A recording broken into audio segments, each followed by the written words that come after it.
Hey everybody, Jack Chettarelli. Welcome to another Jack Chat. Today I'm with Dr. Joe Scalia, who founded Raritan Family Healthcare. They've got offices in Bedminster and in Bridgewater and Raritan, all in Somerset County. And we're here to talk about the coronavirus. Joe, we're hearing about from national experts every single day, but what we don't hear from is community physicians who are at ground zero. So on behalf of all the community physicians out there, thank you for what you're doing to try to meet the need of your patients. Talk about the symptoms. Even though people have heard it, let's go over it one more time. Sure. The most important thing is fever. Generally, you're going to see, for severe cases, you're going to be seeing a fever, cough, upper respiratory symptoms, stuffy nose, runny nose at times, general URI, upper respiratory tract symptoms. The difference between regular upper respiratory tract and coronavirus or COVID-19, the most important thing is the fever. So the patients who develop fever are at high risk, and those patients are also at high risk of developing pneumonia.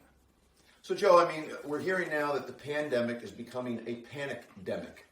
And I don't think we hear enough that children under a certain age really aren't vulnerable to this virus. That if you're between 15 and 60 and don't have other types of conditions, it should be a mild case of the flu. If you do have other conditions like diabetes or the like, this could be very dangerous.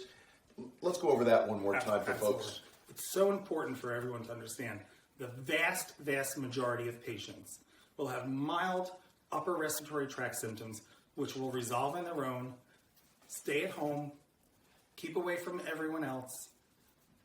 But there's that small population with comorbidities, diabetes, emphysema or COPD, autoimmune diseases, and those with who are undergoing cancer treatment.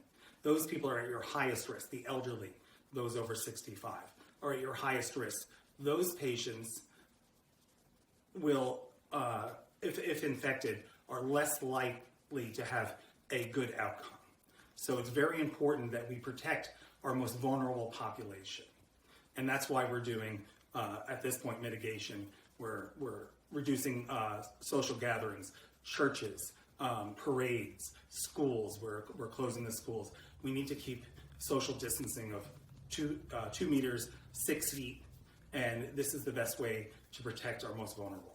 The worry always is when there's a panic-demic that there is enormous strain on the system, and that those that need it most won't get access to the care they need because everyone else who isn't suffering from the real coronavirus is demanding of the system. I'm sure you're under enormous pressure here. Absolutely. Are you starting to see that? How are you meeting the need? It's difficult to meet the need. It goes to, you have patients who are afraid to come into the office who actually do need to come in and be seen, and you have patients who want to come into the office as they're panicking, the worried well. Something that that Donald Trump offered yesterday was to lift restrictions on telehealth. That's one aspect in which we can serve the community, speak to them through video conferencing, and discuss their symptoms and see whether they actually need to come into the office and be seen by a clinician or whether they're safe to stay at home. This will reduce the strain on the system and also allow patients who do need to be seen to come into the office so they can be treated appropriately. So we've heard all about the do and don'ts over and over again. You've touched upon a few. What's the one biggest mistake you think people are making right now that can make a difference with regard to containment? Is there one big mistake people are making repeatedly? They're still shaking hands. They're still touching each other. They're not keeping a social distance. I see a panic at the supermarkets where people are in huge crowds online to get toilet paper or other supplies that they think they need. This should not affect our supply chain with food products or toiletries. This isn't a natural disaster. We don't have a problem with electricity or refrigeration or roads being closed. This is clearly just an infectious issue.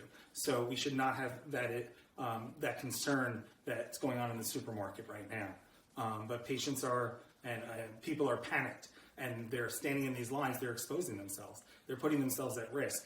I would go to the supermarket during the slowest time of the day, midday, mid-morning, not right after when people were going to work at 5 or 6 o'clock, and not first thing in the morning. Very good. Joe, there's 1/3 of New Jersey schools are now closed. It's thought that sometime in the next 24 to 48 to 72 hours, the governor may close all schools. Any thoughts with regard to school closings and young people in particular? Well, as we know, most healthy young people are at very low risk for developing complications of COVID-19. That doesn't mean they can't be infected. It just means that their outcome is going to be very good. So I think it's important to protect the most vulnerable in the population. And by closing the schools, I think all state schools should be closed. One thing I heard this morning is that we can do things to kind of build up our defenses in maybe anticipation of being exposed. I heard people on the radio this morning talking about taking more vitamin C, taking more zinc. Is this witchcraft, or are these good suggestions? The most important thing we can do for both physical and mental health is keep a routine. Eat healthy foods. Exercise daily. And get outside.